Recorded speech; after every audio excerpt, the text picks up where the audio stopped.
Meus irmãos, nós estamos estudando o livro de Atos dos Apóstolos,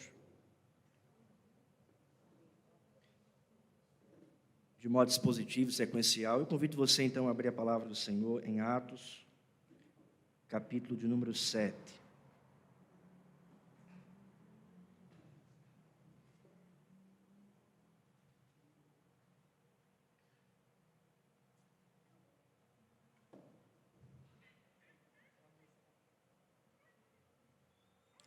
Atos, capítulo de número 7.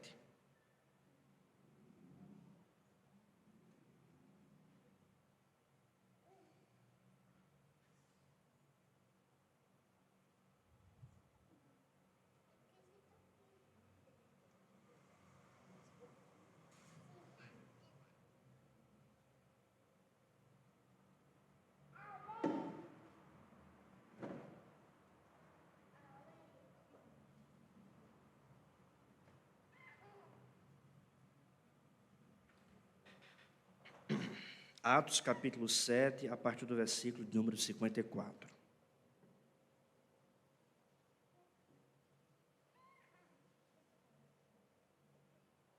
Atos, capítulo 7, a partir do versículo de número 54.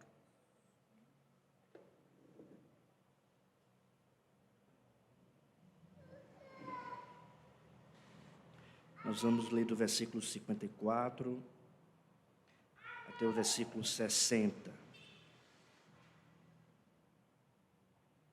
Todos encontraram?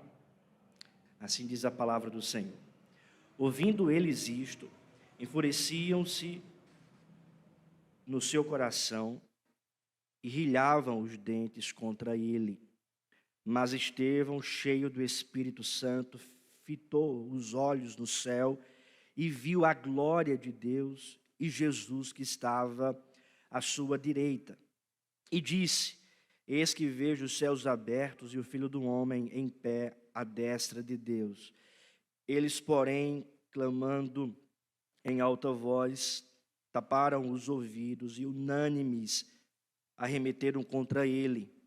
E, lançando-o fora da cidade, o apedrejaram.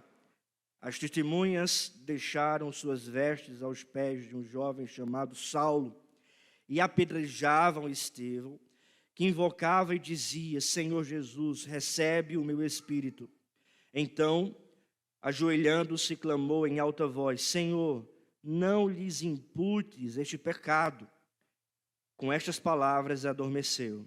E Saulo consentia na sua morte. Vamos orar. Pai amado, Pai querido, Pai gracioso, ó Deus, a Tua palavra diz que o Evangelho, o Teu Evangelho, é o poder de Deus para a salvação de todo aquele que crê, primeiro do judeu e depois do grego. E como diz a Tua palavra, visto que a justiça se revela no Evangelho e o justo viverá pela fé. Ó Senhor Deus, nós Te pedimos, ó Pai, ser gracioso conosco mediante a pregação do Evangelho e que o poder do Teu Evangelho venha sobre nós, direcionando a nossa vida, conduzindo as nossas vidas, repreendendo, ó Deus, todo o caminho mau da nossa alma, que o poder do Evangelho, Pai amado, venha sobre nós e possa corrigir aquilo que está errado, como também nos encorajar naquilo que é certo, na verdade da Tua palavra, que o poder do Teu Evangelho, Senhor Deus, também possa atingir outras pessoas, possa alcançar vidas, ó Deus, através dessa mensagem. Ó Deus, tem misericórdia de nós, ó Pai, e fala ao nosso coração, fala a cada um de nós, assim nós oramos em nome de Jesus. Amém. Amém.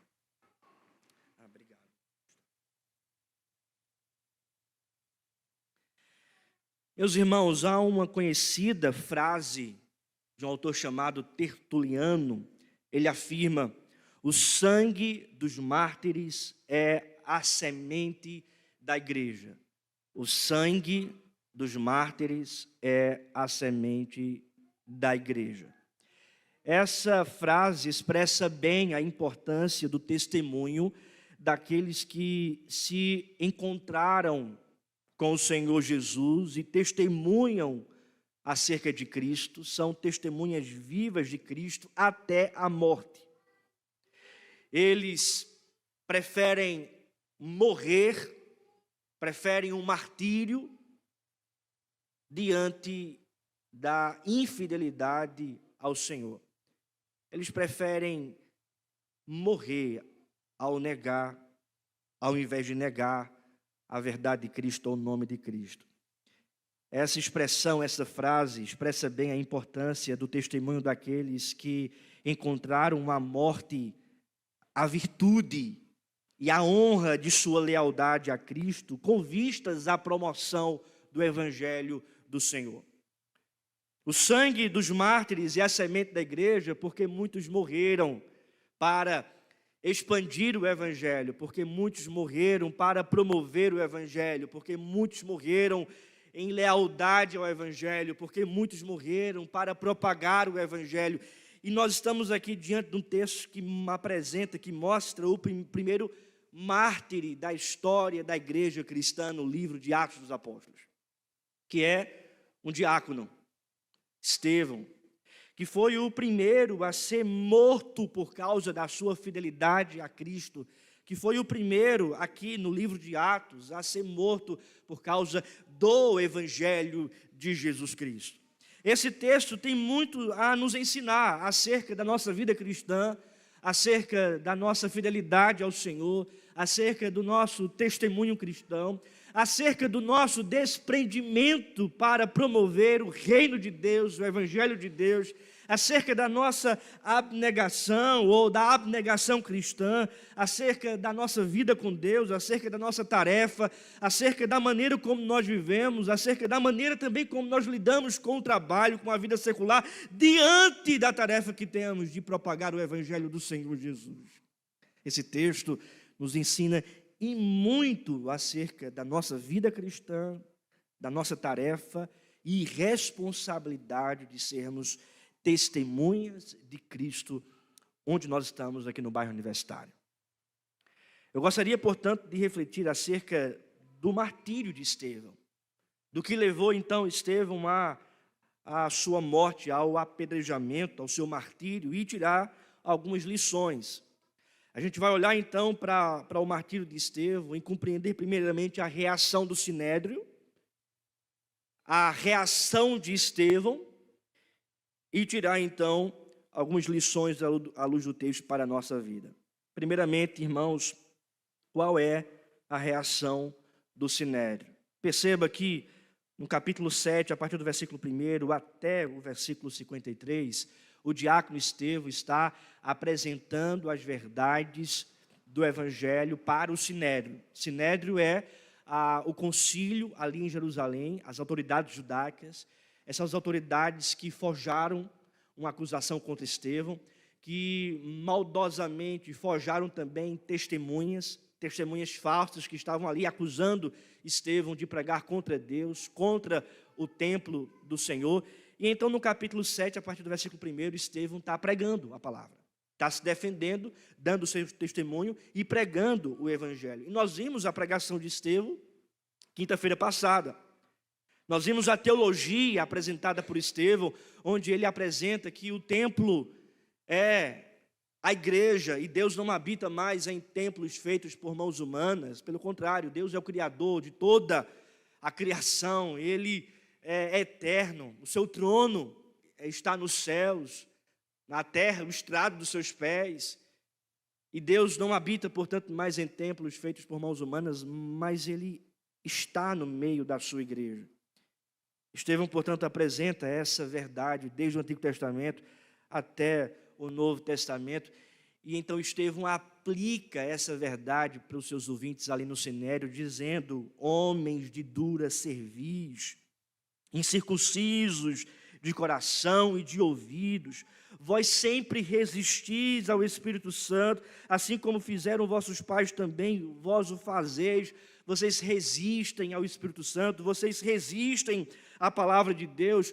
E Estevão diz: qual de vossos pais mataram os profetas que anunciaram o Messias? Vocês mataram o Messias.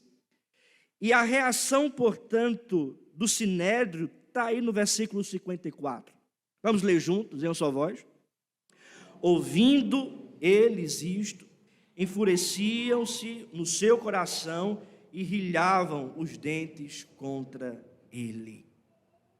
Ouvindo a pregação do Evangelho, diz o texto, que eles ficaram enfurecidos no seu coração, irados em seu coração, rilhavam os dentes, rangiam os dentes, de tão grande fúria, ódio, ira, ao ouvirem a pregação do Evangelho pela boca do diácono Estevão. Veja, 3 palavras descrevem a reação do Sinédrio: furor, indignação e violência. Furor, indignação e violência.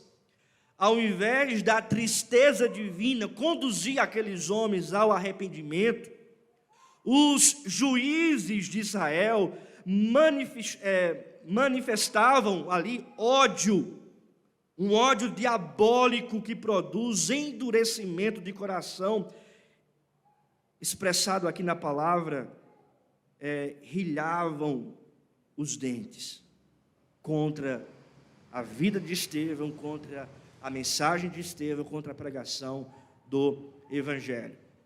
Diferentemente daquelas pessoas que ouvem o Evangelho e se entristecem com o pecado, se entristecem com a natureza pecaminosa e se arrependem dos seus pecados e procuram ao Senhor Jesus com humildade, clamando por misericórdia e perdão diante de Deus, esses homens não. Esses homens, ao ouvirem o Evangelho, eles estão enfurecidos com a mensagem, eles ficam mais enfurecidos ao ouvirem essa mensagem. Ao invés de se curvarem diante de Deus e clamarem por arrependimento, eles não fazem isso, pelo contrário, eles não se curvam, mas eles estão aqui irados contra Estevão e o seu coração cada vez mais endurecidos diante da mensagem do Evangelho.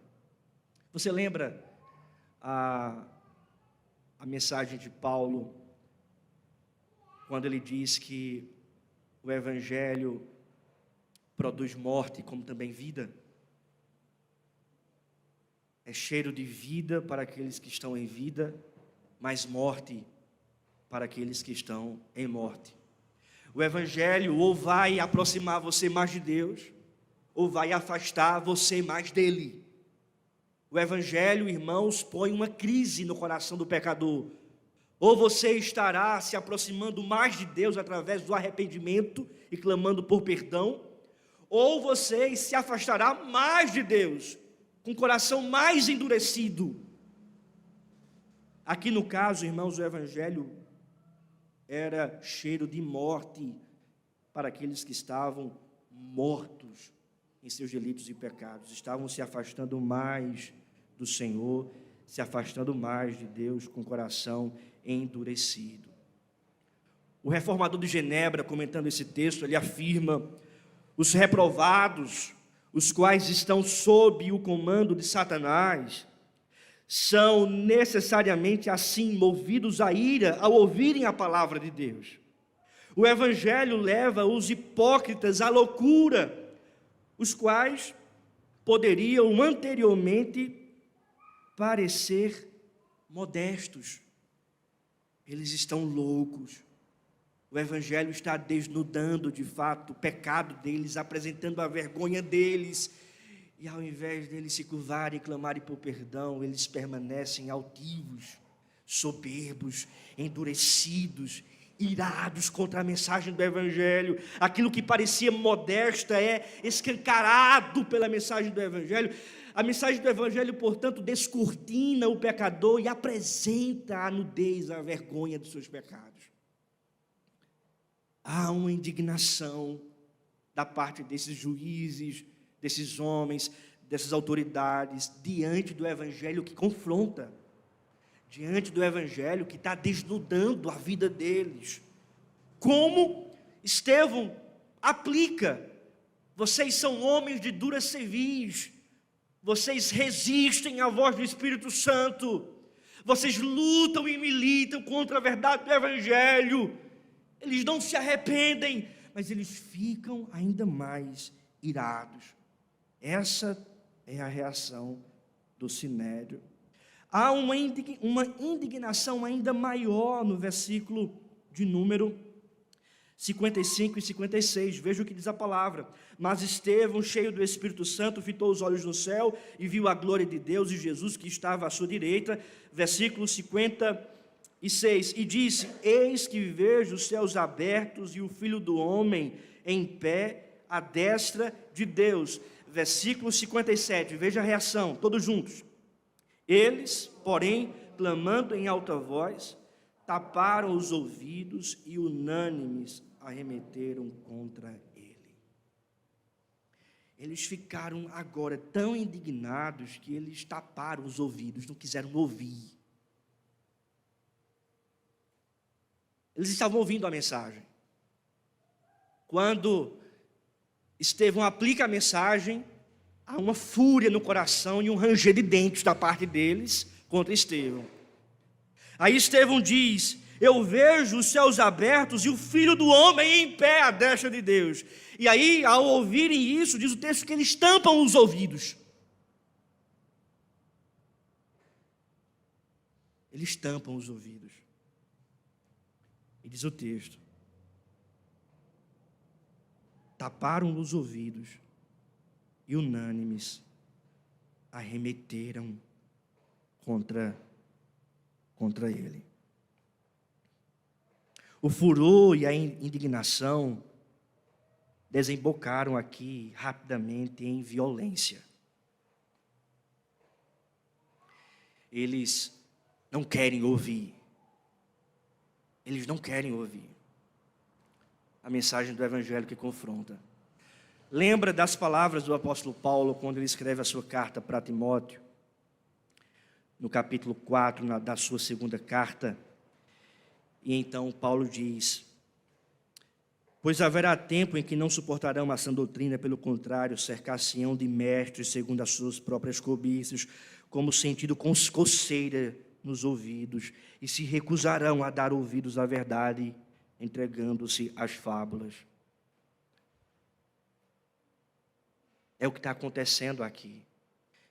É como coceira nos ouvidos, eles estão incomodados com a mensagem do evangelho que está confrontando o coração deles, a idolatria deles, o pecado deles.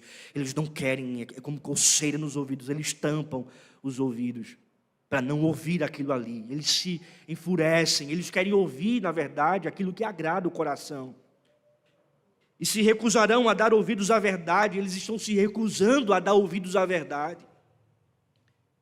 E quantos irmãos, quando a gente pensa nos nossos dias, quantos estão aí que se recusam a ouvir a verdade do evangelho, que é como coceira nos ouvidos. Você quer falar do evangelho, quer pregar o evangelho, mas há já uma inquietação, uma agonia, porque não querem ouvir a verdade. Querem ouvir fábulas, querem ouvir histórias, querem ouvir coisas e mensagens que massageiem aquilo que eles têm, mas eles não querem ouvir a verdade que desnuda o pecado, que mostra o pecado, que diz: se arrependam dos pecados. Eles não querem ouvir a verdade. E muitos aí não querem ouvir a verdade. Que essa realidade de rebeldia jamais seja a nossa realidade, que essa realidade não seja a nossa realidade, que de fato o nosso coração esteja aberto para ouvir das exortações de Cristo, que de fato a nossa vida esteja aberta para ouvir das reprovações oriundas do Evangelho sobre os nossos caminhos que são desaprovados por Ele, que de fato haja em nosso coração humildade, arrependimento e clamor a Deus por perdão, por misericórdia, que de fato o nosso coração não esteja endurecido ao ouvirmos do pregador as implicações do Evangelho sobre a nossa vida, que de fato o nosso coração esteja aberto para receber o bisturi da palavra de Deus. Veja, há uma indignação do Sinédrio, eles estão julgando o caso de Estevão. Está lá as testemunhas falsas, e aqueles homens como juízes estão ali julgando aquela causa. Mas eu pergunto, quem é o réu e quem é o juiz aqui? Quem realmente é inocente e quem realmente é culpado? Quem está julgando quem? Quem realmente é o culpado aqui? Estevão? Ou aqueles juízes que estão julgando Estevão? Quem realmente está sendo julgado? Estevão? Ou será que pela boca de Estevão Deus está subjugando os seus inimigos? E quem realmente está aplicando a sentença? Qual juiz está sobressaindo? Qual autoridade está sendo revelada? A glória de quem não se apaga? E quem está sendo aqui engrandecido? Estevão diz: eu vejo a glória de Deus nos céus e Cristo Jesus à sua direita. Eu vejo o Filho do Homem de pé à destra de Deus. Enquanto Estevão, o réu, que poderia estar aqui agoniado, ansioso, demonstra tranquilidade e uma ousadia impressionante. Os membros do Sinédrio, esses juízes do tribunal, os quais deveriam demonstrar tranquilidade e serenidade, mostram-se totalmente descontrolados, irados. Quem de fato aqui está julgando quem? É impressionante a construção da narrativa de Lucas, porque Lucas apresenta o Sinédrio, os juízes, com falsas testemunhas, julgando Estevão, ameaçando o avanço do Evangelho, eles se apresentando como juízes naquele tribunal, perseguindo, de fato, alguém que é inocente, que estava apenas pregando o Evangelho. No entanto, na construção da narrativa, Lucas ele diz, os juízes estão julgando, no entanto, Estevão vê o juiz supremo nos céus. Os juízes estão julgando aqui no tribunal de Jerusalém, no entanto, Estevão vê o juiz assentado no trono celeste.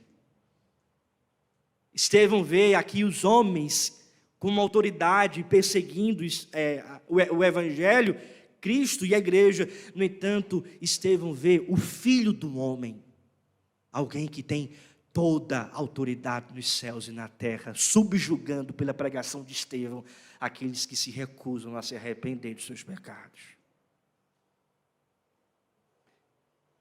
A reação, portanto, do Sinédrio é uma reação de furor, indignação e violência. Diz o texto que eles, unânimes, arremeteram contra ele e, lançando fora da cidade, o apedrejaram. As testemunhas deixaram suas vestes aos pés de um jovem chamado Saulo e apedrejavam Estevão.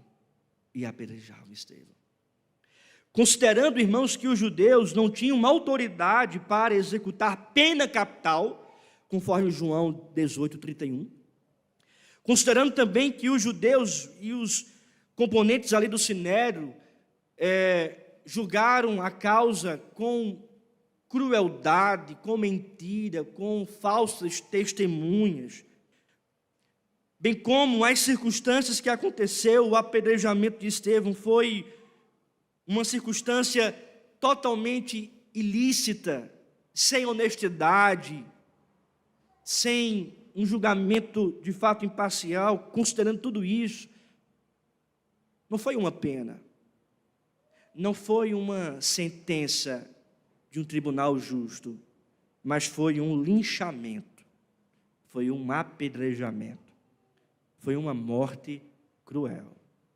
Eles, enfurecidos, irados, rangendo os dentes, tamparam os ouvidos e arremeteram contra ele, pegaram, lançaram fora da cidade e o apedrejaram até a morte. Até a morte. Essa foi a reação do Sinédrio. Qual foi a reação de Estevão? Qual então a atitude de Estevão? Veja o que diz o texto, versículo 55. Mas Estevão, cheio do Espírito Santo, fitou os olhos no céu e viu a glória de Deus e Jesus que estava à sua direita, e disse: eis que vejo os céus abertos e o Filho do Homem em pé à destra de Deus. A gente pode sintetizar, meus irmãos, a reação de Estevão, a atitude de Estevão, com duas ações. Primeira, a contemplação, e segunda, a oração. Primeiramente, Estevão contempla. Diz o texto que, cheio do Espírito, Estevão, ele olha para o céu e de fato ele vê a glória de Deus e Jesus que estava à sua direita, isto é, à sua destra. Há uma referência antes dessa contemplação que Estevão, ele estava cheio do Espírito Santo. Há um autor chamado Paulo Anglada, comentando esse texto, ele afirma que Estevão transbordava da presença santificadora, encorajadora e fortalecedora do Espírito de Deus. Essa tranquilidade diante da perseguição, essa serenidade de Estevão diante das afrontas, essas palavras de Estevão na pregação ali em sua defesa diante do Sinédrio, essa força, essa coragem, essa separação dele de uma mentalidade mundana, de uma reação mundana, essa reação divina que Estevão teve, foi uma reação provocada pela presença do Espírito Santo. Estevão, cheio do Espírito Santo, reage dessa forma, contemplando Deus e orando até mesmo por aqueles que estão lhe perseguindo. Qual o segredo de uma vida serena? Qual é o segredo de uma vida cheia de paz? Qual o segredo de uma força inabalável que fortalece o cristão diante das provas, diante das dificuldades e adversidades? Qual é o segredo de uma vida distante das ansiedades provocadas pelo pecado e circunstâncias desfavoráveis desse mundo? Qual é o segredo de uma vida santificada, uma vida corajosa e fortalecida? Qual é o segredo? E o segredo é apenas um: é a presença de Deus. É uma vida cheia da presença de Deus. É uma vida cheia do Espírito Santo. É bem verdade, meus irmãos, que nós, crentes, já temos o Espírito Santo. Quando cremos, o Espírito Santo já está em nosso coração. Até porque o fato de ouvirmos o Evangelho e entender o Evangelho e responder o Evangelho positivamente já é uma ação do Espírito Santo. Paulo afirma que fomos selados com o Espírito Santo no momento em que cremos em Cristo Jesus. Ou seja, A nossa conversão já é uma ação do Espírito de Deus em nós. Nós, irmãos, fomos batizados com o Espírito Santo quando cremos. Paulo diz que o Espírito nos chamou para o arrependimento e para uma vida diante com Deus, ou seja, fomos batizados pelo Espírito Santo no momento em que cremos no Evangelho, em que acreditamos no Senhor, no momento em que recebemos a Cristo e a sua justiça no Calvário. Por outro lado, irmãos, o fato de já termos o Espírito Santo não quer dizer que nós não podemos buscar por um enchimento dele. Pelo contrário, não apenas podemos, como devemos, porque a orientação, a direção do apóstolo Paulo em sua carta aos Efésios para os crentes foi: enchei-vos do Espírito Santo. Procurem a plenitude do Espírito Santo. Sejam cheios da presença do Espírito Santo. Clamem pela presença do Espírito Santo na vida de vocês. Não vos embriagueis com vinho, mas enchei-vos do Espírito de Deus.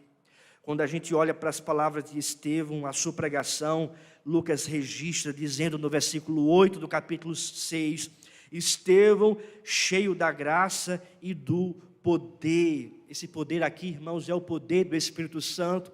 Isso reflete justamente as palavras de Cristo, quando ele diz no capítulo 1 de Atos, o versículo 8, mas recebereis poder ao descer sobre vós o Espírito Santo e sereis minhas testemunhas, tanto em Jerusalém, Judéia, Samaria e até aos confins da terra.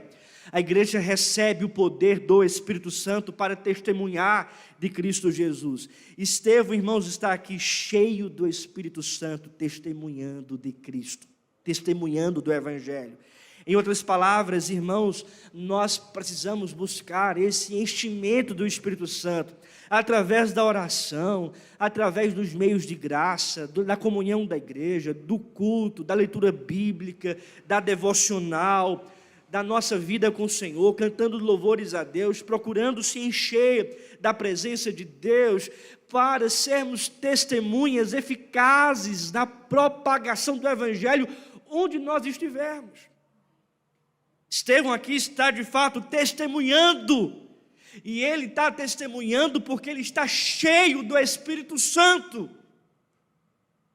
Essa serenidade, essa paz, esse poder, a sabedoria, as palavras, tudo isso é um resultado da presença de Deus na vida dele. Você, portanto, será fortalecido, terá paz, terá força, coragem, sabedoria, a palavra estará na sua boca para pregar o Evangelho. Isso tudo, irmãos, como resultado da presença de Deus na sua vida, de um enchimento do Espírito Santo. Qual foi a vez que você, na sua casa, no seu quarto, dobrou o seu joelho para buscar pela presença do Espírito Santo na sua vida, pedindo a Deus assim: Deus, me enche do teu Espírito? Qual foi a última vez que você separou um tempo no seu dia para clamar ao Senhor pelo enchimento do seu poder e do seu Espírito na sua vida? Meus irmãos, longe de ser uma coisa pentecostal, neopentecostal ou de uma outra tradição teológica, isso, irmãos, é bíblico, sobretudo é da nossa tradição presbiteriana reformada. A gente olha, irmãos, para os reformadores, Martinho Lutero, João Calvino, Zwinglio, eles passavam um dia inteiro em oração, clamando pela presença de Deus. As institutas de João Calvino tratam mais acerca da oração e do Espírito Santo do que qualquer outra doutrina bíblica. O fundador do presbiterianismo, John Knox, na Escócia, ele orava dizendo: dai-nos a Escócia, senão eu morro. A rainha Elizabeth chegou até a afirmar que tinha mais medo de todos os exércitos da Europa. Ou melhor, ela tinha mais medo de quando John Knox dobrava o seu joelho para orar do que todos os exércitos da Europa. Ela chegou a afirmar isso, irmãos, que tinha mais medo das orações de John Knox do que de qualquer exército da Europa. Homens de oração, mulheres de oração, que clamam pela presença de Deus. Esse, irmãos, era um homem que reagia, não segundo a sua carne, não segundo a sua vontade, não segundo a sua natureza, mas ele reagia segundo a ação do Espírito Santo. Ele não está aqui retrucando fúria com fúria, ele não está retrucando falsidade, testemunhas falsas com mentiras. Ele não está utilizando as mesmas armas do sinédrio. Ele está reagindo através da presença de Deus, do Espírito Santo de Deus. Ele então tem a visão da glória e da autoridade de Jesus. Diz o texto: eis que vejo os céus abertos e o Filho do Homem em pé à destra de Deus. Ele vê o seu advogado de defesa. Imagine só, você em um tribunal. Então o promotor está ali diante de você e está apresentando provas contra você, provas falsas, pedindo a sua condenação. E o promotor que está ali acusando é o próprio juiz. Porque aqui eles estão acusando e eles estão julgando. E então vem a testemunha falar alguma coisa diante daquelas acusações. E então ela fala a verdade, mas as acusações então continuam. O réu, você ali no tribunal, sem advogado. Era o caso aqui de Estevão. Mas ele então vê Estevão, o supremo juiz, vindo ao encontro dele, como um advogado de defesa. Veja, em um tribunal, onde todos estão acusando aquele homem, e não tem ninguém que lhe defenda, Estevão vê o Filho do Homem de pé. É como se o sinédrio estivesse perguntando: quem vai te defender? Qual é a tua defesa? Tudo que você falou aqui não adianta de nada, você vai ser condenado. Quem é o teu advogado? Então Estevão diz: eis que vejo os céus abertos e o Filho do Homem em pé à destra de Deus. Eis que eu vejo aquele que tem toda a autoridade ao meu lado. Eu estou vendo o reto juiz, o supremo juiz. Essa expressão Filho do Homem é uma expressão que vem lá de Daniel capítulo 7, versículo 13 e 14, que diz assim: estava olhando nas minhas visões da noite, e eis que vinha com as nuvens do céu, um como Filho do Homem, que é a expressão aqui utilizada para o Messias, o Cristo. E dirigiu-se ao ancião de dias e fizeram chegar até ele. Foi-lhe dado ao Filho do Homem, foi-lhe dado domínio, glória e reino, para que os povos, nações e homens de todas as línguas o servissem. E o seu domínio é domínio eterno, que não passará, e o seu reino jamais será destruído. Veja, quando Estevão, portanto, diz que vê o Filho do Homem, Estevão está dizendo para aqueles judeus que sabem do texto de Daniel: eu estou vendo de pé o meu defensor, que é Jesus, o Cristo, o Filho do Homem, que tem total domínio, glória, reino, e que todos lhe servem, e o seu domínio é domínio eterno, o qual não passará, e o seu reino jamais será destruído. Sabe o que Estevão está dizendo para aqueles homens? Vocês podem tentar impedir, vocês podem me matar, me apedrejar, acusar, mas aquele que é rei, a quem vocês mataram, Jesus, ele é o Cristo de quem Daniel falou, o Filho do Homem, que tem total domínio sobre vocês, que julgará vocês, que é o reto juiz, que o seu domínio é de eternidade, e o seu reino, conforme está descrito no livro de Daniel, o seu reino jamais será destruído.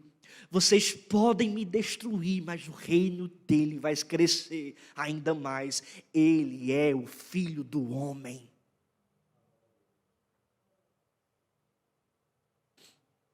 Irmãos, quanto mais perseguem a igreja, quanto mais se levantam contra a igreja, contra os pregadores, contra a palavra, contra o avanço do evangelho, quanto mais há perseguição, ainda mais há crescimento. O reino do Senhor não será destruído. A igreja vai avançar. O evangelho vai ser pregado.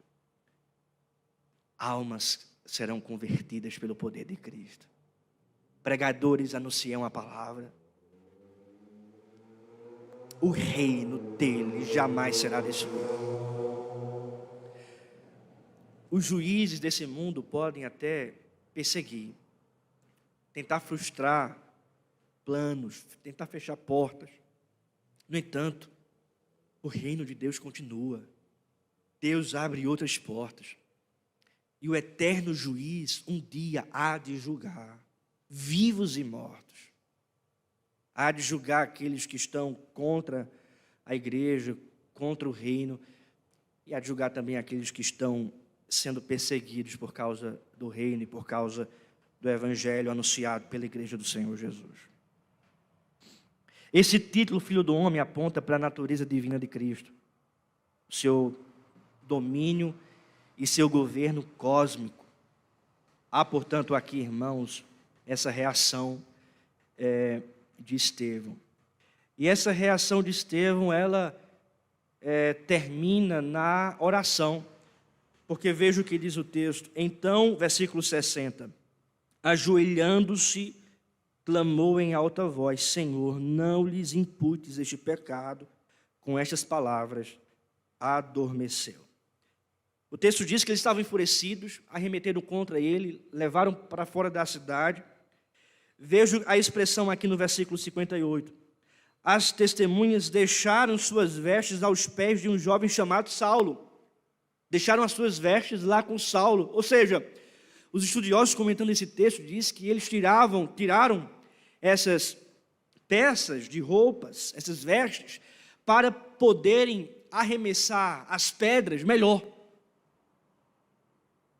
Eles tiraram essas vestes para poder jogar as pedras com mais força, sem rasgar as vestes. Deixaram lá com Saulo. 59. E apedrejaram Estevão, que invocava e dizia: Senhor Jesus, recebe o meu espírito. Então, ajoelhando-se, clamou em alta voz: Senhor, não lhes imputes este pecado. Com estas palavras, adormeceu. E Saulo consentia na sua morte. Ou seja, ele sendo perseguido, ele sendo ali apedrejado, mas ele está em oração. Ele está orando. Está aqui, irmãos, o nosso caminho é oração. Diante da perseguição, a gente deve orar. Diante da adversidade, o caminho é oração. Diante dos problemas, o caminho é oração. Ele está orando. É um incentivo ainda mais para a gente orar, para a gente buscar mais a presença de Deus através da oração. Mais que isso, irmãos, ele está orando aqui pelos seus inimigos. Ele está orando aqui pelos seus opositores, por aqueles que estão lhe apedrejando. Parece muito com a oração de Jesus, né? Deus perdoa-lhes porque não sabem eles o que fazem. Estevão ora sobre eles, dizendo: Senhor, não lhes imputes este pecado. Essa oração não é uma oração irônica, como a oração também de Cristo não foi irônica. Mas essa oração é uma oração sincera de alguém que está cheio da presença de Deus. Não lhes impute este pecado.